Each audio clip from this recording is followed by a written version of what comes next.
Hi, it's the Chappiness guy. Welcome to today's episode of Vestibular Talks. Today's special guest is Emily. Emily is here with us today to discuss her journey with migraine and how migraine has become a part of her life, sometimes for difficult challenges, sometimes for new changes, but also how this impacts her life as a mother to her two children. You're going to see in the video there are a couple of times where Emily is discussing the situation with us and her children come into the picture, and she apologizes for going to tend to them and coming back. I want you to know, guys, that I didn't want to edit that out because I wanted to show the reality that many of us have to live with, being parents, being dealing with our daily lives, with our own, how would I put it, with our own challenges, with our conditions, with our chronic illnesses. We still have to be there for our children, and we still have to find the time to perform the task or responsibilities that are given to us. So that's why I didn't edit the video to cut out the parts where her children came into the picture. Number one, because that's great. Like, her kids are coming into the picture. The kids are part of her life, and I'm more than happy to see that part of her life. But also because I want you guys to understand that as parents, we do have to prioritize our children before anything else. So that's why I didn't cut it out of the video. So, Emily, I know you're watching this. Don't feel sorry. Don't apologize. Many of us understand what it is like. So, I hope you enjoyed the episode. You like, remember to share and subscribe. On your choppiness, guys.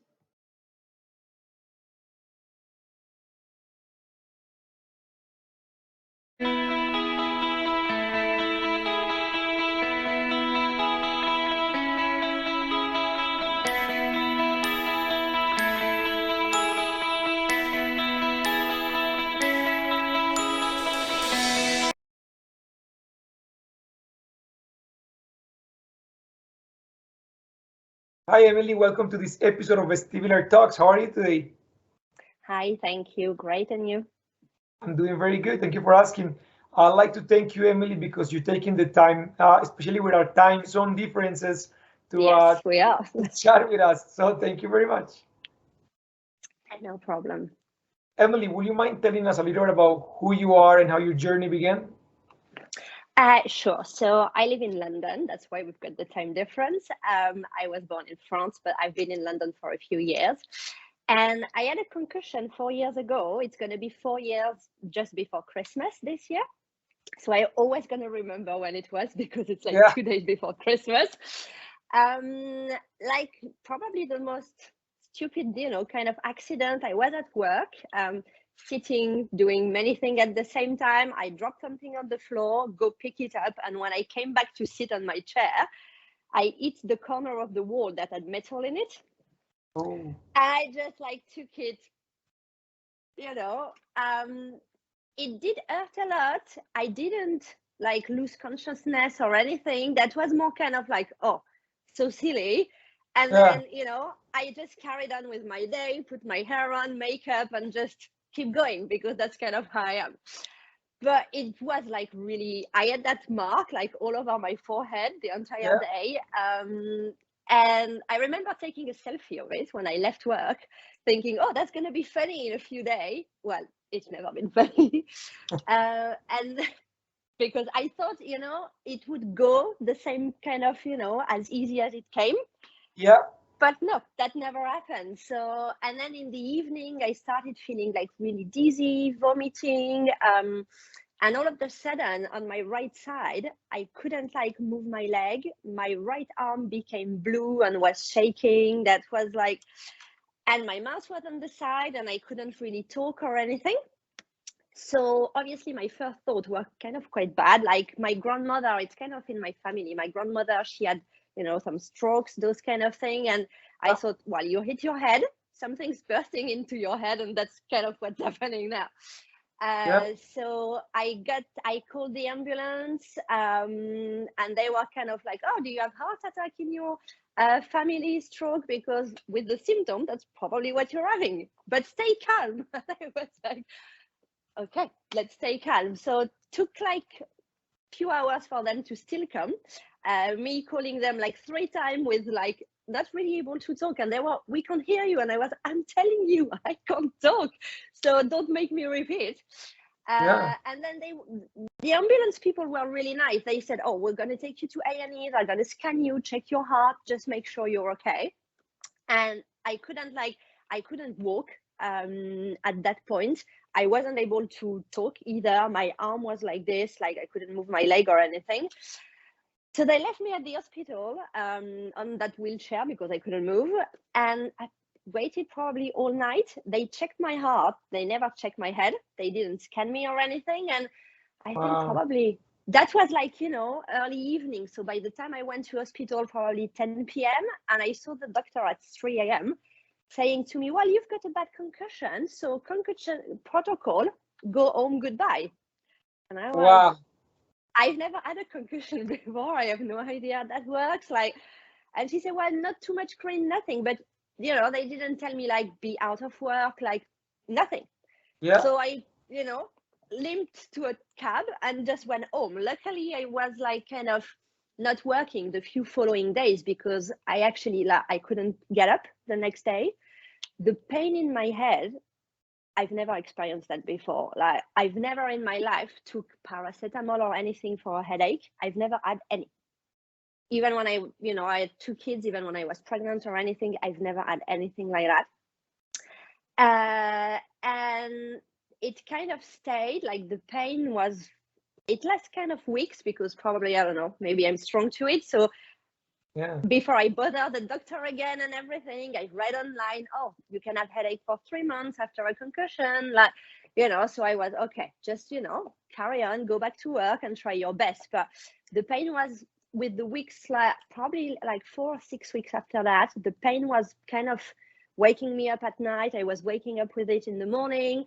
And then I end up, a few weeks without almost not sleeping and anything. And my arm didn't really came back. There were lots of things I couldn't do with it. The limping, I still had the limping on my leg, and I was fainting all the time. The pain, Wow. and the weird thing, because I didn't know at the time, like fainting would make the pain a little bit less, actually. Mhm. But I had days, probably, I don't know, I was fainting 5, 10 times some days, like, and I couldn't control it. So I went to see the GP. She said, well, no, you need to go to see a neurologist. That's not normal and everything, even though some people, that's from the concussion anyway. So they said at the hospital you had a small one. Maybe that was maybe a bigger one, or, you might end up being in the unlucky like 2 or 3% that, some people just keep it. But I'm hoping it's not going to be like that with you. But I should Yeah. have known. I'm always the one that gets the 2% thing You're the anyway. lucky one. Yeah. I think lots of us having, those kind of things, we are in like the unlucky bunch. And like we get what other people don't get.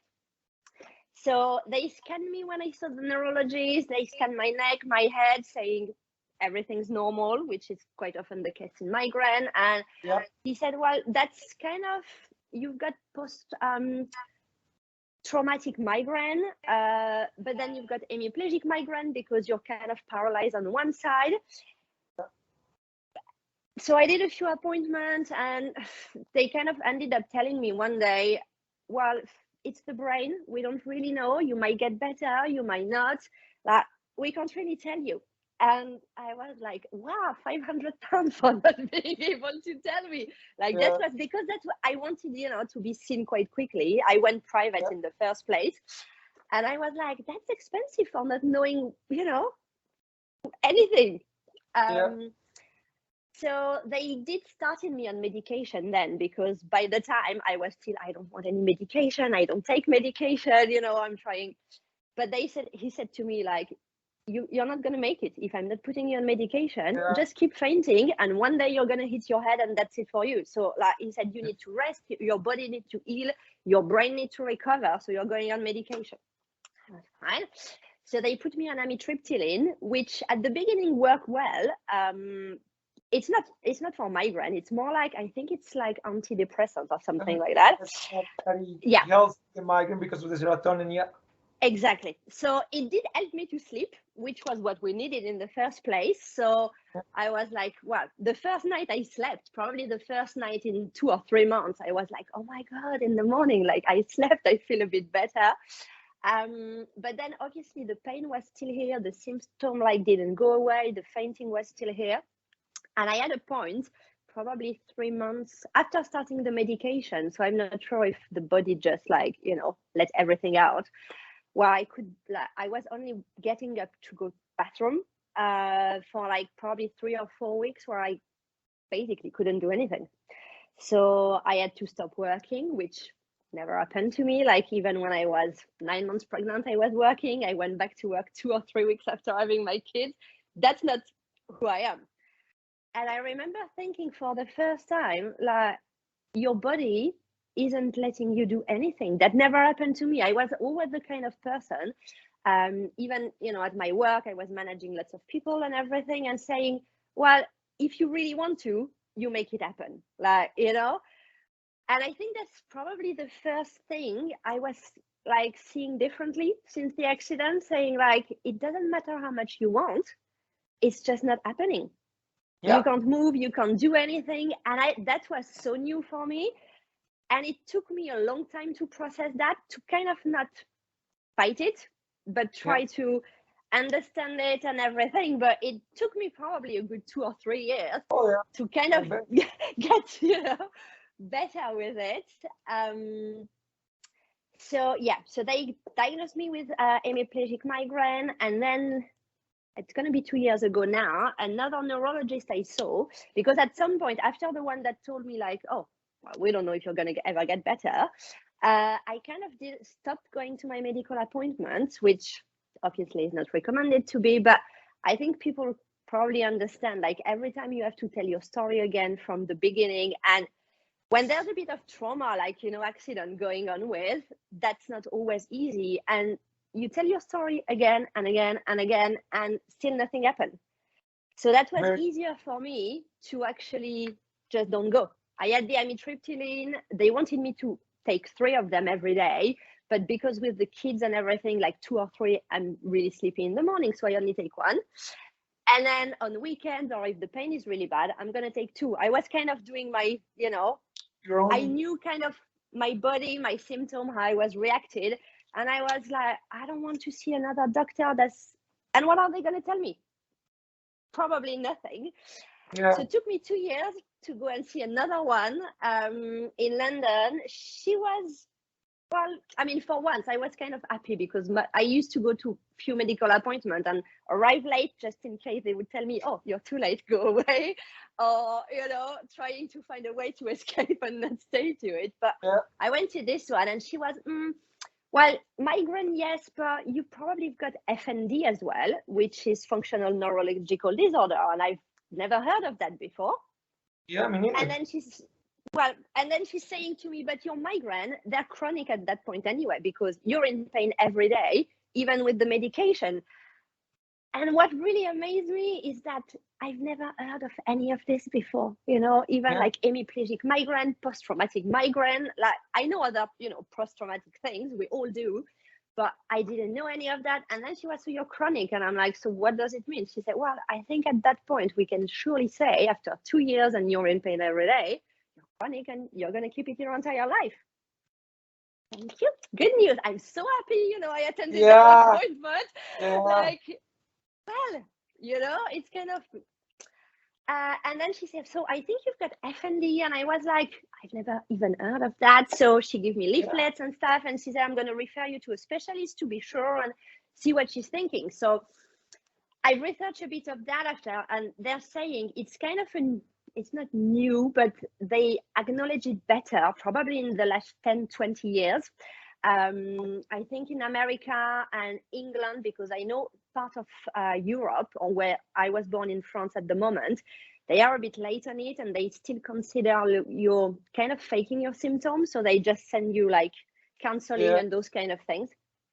So, but in England, they're quite now better with it. So it's basically they're saying, like, if you've got the computer's working, but the software doesn't. So the computer should be working, but because there's something wrong in the software, it's not sending the right info, and the computer's not working. So that's basically your body is the computer, and the software is your brain. And they're saying like there's something somewhere disconnected that quite often happen. Yeah. Exactly.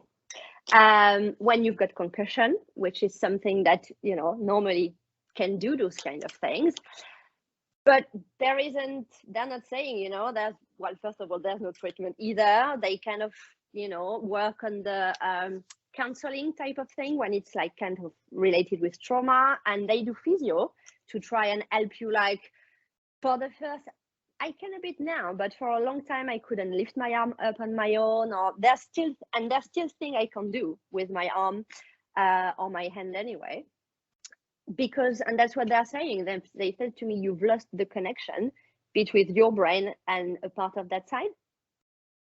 Yeah. So that's kind of basically where I am now. Then with COVID and everything, so they referred me to this FND specialist 2 years ago now. I only had her over the phone 2 months ago. Yeah. And I'm seeing her, like, because she hasn't seen me, she only heard my voice. That wasn't even a video call. She's going to see me mid-January. But she said on the phone, she was actually nice-ish, this one, saying, well, I do think the migraine are the main thing. That's what caused everything. But probably with the symptom and what you're saying, like, it did probably trigger some FND as well. Yeah. So I'm on the waiting list for their physio, their counseling, which I actually had the secretary yesterday, and she said to me, well, we're looking at a year anyway to be able to kind of see you. And I said, it's going to be 3 years. Like, I think it's what I've learned as well that I kind of didn't know about health in general. Like when you never get, big things or chronic things that you need to see, a doctor all the time, is that how difficult it gets and how you have to fight for everything. Yeah. Yeah. And Emily, your story is amazing. Such an intense journey, like holy crap. Yeah.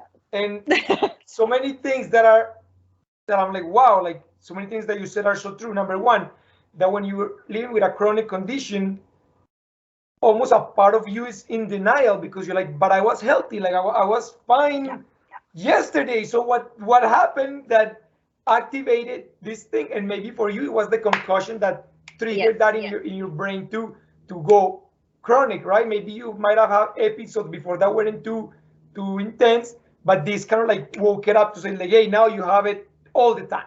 So that you're very right about. Also, you said that you eventually get to a point that you get tired of seeing the doctors because you go from doctor to doctor to doctor to specialist to blood work to MRIs to scans to a lot of different medications, and nothing seems to work, and you get tired. You're like I don't want to keep living my life in this loop of seeing all these doctors, and everybody's like, oh, I don't know, oh, good luck, oh, well, get better, maybe you'll get better, maybe you won't, or they try to say, oh, you're just anxious or you're just depressed, and it's you're making it up for attention. Like it gets very difficult for a patient to deal with this. It takes an emotional toll in you as a person. Also, the fact that you, Emily, you said like your your baby there. Well, yeah. Hey, the fact, Emily, that you said that you work hard, you're very dedicated at work, and now your life changed. Like you're not the same that you used to be. So that's very difficult too. But tell us about the medication. So are you still on the amitriptyline, or you said, you know what, I'm stopping? Well, I've tried to stop it a few times because it's not like me being on medication all the time. But when I stop it, the pain is just too bad, Yes, yeah. which really annoys me. But maybe sometimes I can go 1 or 2 days without it, and then the pain is just like killing me. And so I've seen the past year is probably the one I've seen the most doctor. I went back to another private neurologist. So we tried a nerve block injection last year. Yeah. And I was really scared, but I kind of want to try. And again, that was like, oh, there's, in like 3 people, it's normally going to work for 1 or 2, but then, so obviously again, I was the one that it didn't work. It's not that it didn't work. He said like you might get bad headache for a few days, and most of the time they're always like, oh, but that medication can give you bad headache, you can be dizzy, you can. Yes, I'm all of that every day anyway. already. Like, Yes. so it doesn't make any difference. But even it started like maybe an hour or 2 after the injection, I was so sick. Like all my symptoms were even more than usual. I couldn't go to work for the next 2 or 3 days. I was like in bed, and the pain. And then he said to me, well, we have to stop the amitriptyline slowly.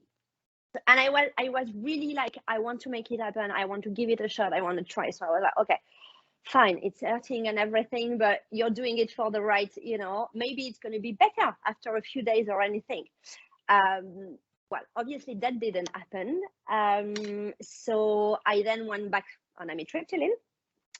We tried, I think, when was it? Probably in April this year. He said we're going to try lamotrigine, because when I went to see him, my arm I was really tired at that time as well, because what kind of changed, I used to normally, my kids used to go to their dad every other week. So that was quite good for me that I had them for a week, and the week they were away, I could kind of rest, which is needed with what we have. Oh, yeah. But since January this year, their dad moved abroad, so they're with me all the time. And with COVID, normally they would go to France to my parents or their dad, like every holidays, those kind of thing. But that didn't happen until the summer. So January to July, I was with them all the time, and I've got no family here, so it's kind of, you don't get any days off. And I was really like tired, fainting a lot again. My arm was just shaking on its own, like all the time. I was limping, and I saw the neurologist, and he's funny because he said to me the exact same thing the other one told me when he first put me on medication. He said, I have no idea how you're doing it, why you're still here in front of me with everything I can see on your symptom and what you're telling me you have. You shouldn't be standing and like, being here. That thing should have got rid of you a long time ago, but somehow you're still here. And that's probably two of the things, like when it first happened, the night of the accident, when I left with the ambulance, I really had a few minutes where I thought I wasn't coming back. That was it. Without not knowing what, I thought like, something burst in my brain, and that's it, really. Yeah. Okay, sorry. I did. Guys. Oh my God. Okay. 2 minutes, sorry. Go ahead. What do you need? Don't you want to come here and just paint by yourself? You don't have to stay with your sister. Maybe just stay here with me and be a good girl. You want to say hello? Look, you can say hello. Hello. You want to finish my pink tea? Take it with you. You go and do some painting? Okay, great. Right, sorry, let's start. No, it's okay, don't worry. So yeah, that's kind of, I really thought that day something bursted in my head or something like that, and that was it. And it really, that's probably the thing that changed me the most. But at the same time, people around me never kind of recognized me anymore after that. That was kind of like, oh, you've changed. Well, I think you can search all over the internet and everything, pain change people. That's something when you go through those kind of things.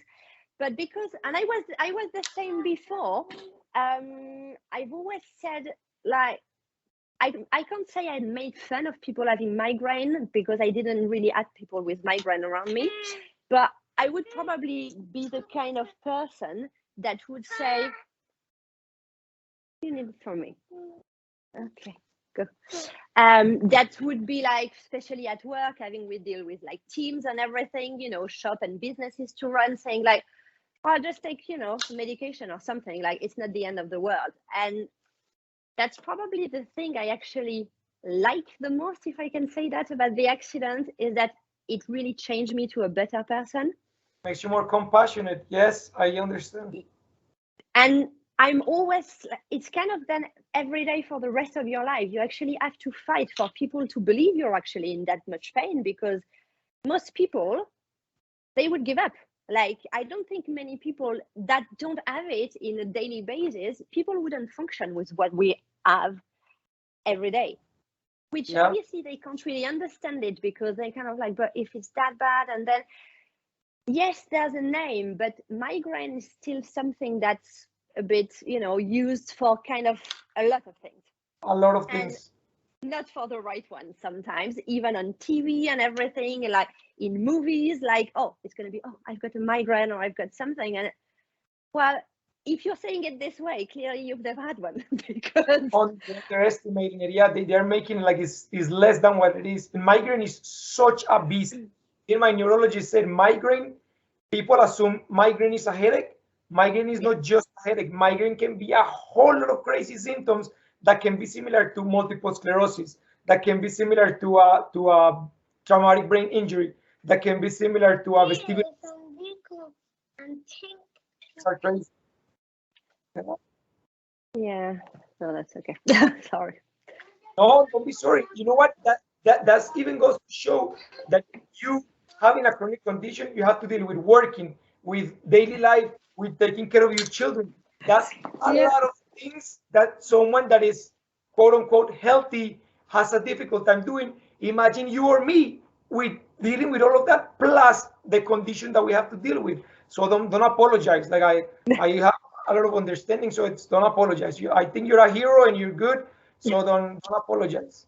Um, Emily, now what I know in your Instagram, you're very positive. You try to uplift people. You are very active. You have boxing videos and stuff like that. What things have helped you kind of like come out of the whole like being sick to like okay, I'm gonna live my life. What things have you done? It took me sometimes, first of all, I think really the first 2 to 3 years, I kind of wanted my old life back and my old self back. Yeah. And it it really took me, sometimes boxing helps me on the good day, I have to say, because on the bad day, I have Oh yeah. day not every week, but a few times a month when I can't just, I'm trying to get up in the morning and it's just not happening. But on the good days, boxing helped me to like put my and lift my arm up. I think at the beginning I went to boxing because I just needed to punch something or to punch someone, because Yeah. I was angry. I was like, why did that happen to me? Like, what have I done for it to happen to me? I Deserve don't this. deserve that, so I first went for it for that, and now it's more. I mean, I've got friends as well, but the fact that it sometimes helped me lift my hand up. After boxing, I can keep my hand up maybe 5 seconds, and for me, which I know for people it's gonna sound, Yes. but for me it's amazing because all the rest of the time I just can't. Yeah. Yeah. No. Sure, go get it. There's 2 cups here.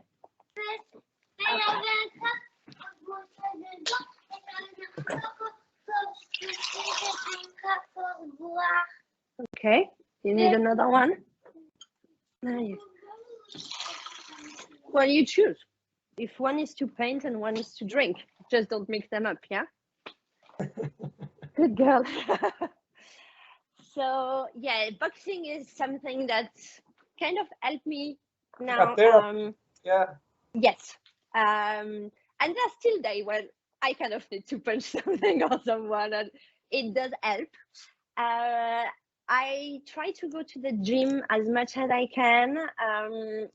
But I think it's the thing, you probably know that exercising or going to the gym, sometimes, I don't know, there's day I don't feel that well, and I'm like, okay, let's try and go. And it's actually going to help me and feel a little bit better. And someday I'm feeling great, and I go to the gym, and then it's kind of smashing me off. I'm Yeah. going to end up having to rest the entire day. My leg is going to limp. I'm going to be in pain for the next few days. And Yeah. it's one of the things I've never knew as well, that sometimes you have to actually rest of taking a shower? Like, how can you need to rest of just getting up, putting your clothes on? When I was pregnant and with the kids, even 9 months pregnant, yeah, taking a shower, washing your hair, like doing things, you need to rest a bit, you need to do a few things, but it's not like this. Yeah. With this, it's literally, oh, the brush now for the paint. There you go. It's literally, yeah, like there's day when I'm with them, I use at them, like the first year I was alone with them, there has been day they haven't been to school. And I had to call the school because I don't have any family around here. And I'm sorry, That's hard. I just cannot get in the tube or in the bus, in a car. It's even worse. When I've got an attack, it's going to make me feel so sick. Yeah. And there's just no way I can put clothes on and bring them to school. Yeah. Now, when I've got attacks, so I think what changed as well with time, I recover quicker than what I used to be at the Mhm. beginning, but I've got more that come more often. So it's a bit the weird thing. But now there's a week where the only thing I'm trying to do is take the trip to put them at school, come back home, stay in bed until it's time to go back and pick them up. And I just put the little energy that I have just to be able to do the school drop and pick up, which it's annoying, like I know. It's very difficult. it's difficult. And then I used to, same at the beginning, even in the tube or outside, I used to try and hide all my symptoms, the limping. Sometime if I'm having an attack, my mouth's gonna go a bit on the side, my arm is shaking. I mean, if you see me now in London in the tube, probably since we kind of able not to wear mask if we don't want to, I just put back my sunglasses inside, outside, in the tube. That really, it's something that does help me. But it's now I just let it happen. And I'm like, it doesn't matter what people think. I'm still sometimes a bit worried when I'm with the kids because I've learned, and even social media, which I think the community in migraine, FND, and everything brain related are amazing people. And everyone's sharing their part. Depends where you are on your journey, is actually helping someone at some point anyway. And just before I connected with you, I actually saw on Instagram someone that has hemiplegic migraine like me, and it's a picture of him sitting in the middle of Oxford Circus in London with people passing him around, and he's on the floor and he can't move. And it's like, I hesitated to post it and everything, and people were a bit weird. And I'm like, that's probably my worst fear, being out or in the tube with the kids and fainting. Yeah. Because first of all, what's happening to them when I'm on the floor? Exactly. And then my second thing is, most people, and I've read that as well a lot on social media, how many people, like, when they can't really talk or anything, even I've been to the doctor and I've been turned out saying you're drunk or whatever, go back when you're better. Well, isn't it the point to see me when I'm actually not at my best? That should, and it's a great thing, but it also shows how much work we still have to be doing. Yeah. For people, I mean, people in general, to understand, even just families and the person you've got around you, but as well in the medical profession, a lot of them. I've been to A&E probably 20 times since I had my concussion, mainly because there's been days I faint. And when it's over 10 times and I end up hitting my head at some point, well, you have to go. Or when it's just been like days without it's, stopping and I can't do anything, I don't know what else to do. But then you go there and the only thing they're telling you is like, go and see your neurologist. You're having a migraine attack. So they check your heart, just in case. Sometimes they scan you, but I think I've probably been for sure 18 or 20 times. Like that's the that number is sure. They scanned me only 2 times. Yeah. And then they're like, well, and go and see your neurologist. well, yeah, but my neurologist, maybe the appointment is in 3 months. Then you go Oh and yeah, see the GP, and the GP is saying, well, keep the same medication for now, because to change anything, you have to see your neurologist. yes, same Yes, in Canada, but same. again, like, and it's kind of, I know the FND doctor I had on the phone. She said to me, well, I'm kind of hopeful in a way, because there's so many other things you could try with a neurologist, trying to get your symptom and the pain under control. So there's lots of things you can try. But when you're only able to have appointment like twice or once a year, that doesn't go that fast. Yeah, So when yeah, the lamotrigine actually worked quite well in April when I had it, but after a week of taking it, well, first of all, I stopped the amitriptyline and I wasn't sleeping, which wasn't nice, but again, I was trying to make it work. So I thought, right, let's try. But then I had a rash. And with lamotrigine, the first thing they tell you, if you have a rash, you have to stop immediately. That means, you can't take it. yeah. So I was hopeful for like a week, and then I got the rash, and I was like, okay, that's it for that. So I'm back on amitriptyline. Yeah, it's it's a very difficult journey because you're right. Migraine is so hard to understand. It affects us so hugely, and the medication, you're right. Like it can be working for a while, then it stops working, or the dosage is not right, or you need more, or you need less. Like it's such a difficult thing to maneuver and to balance. Like it's yeah. I don't know, Emily. Like I feel for you because I know it's a very difficult situation that you're in. Emily, what does the future hold for Emily? Well, it's actually, again, hoping that maybe it can help some people. For a long time after the accident, I couldn't see any future. Like before the accident, I was the kind of person that had my entire life planned. I know where I was going to be, what I was going to do for literally my entire life. And then overnight, everything change, and you feel like, okay.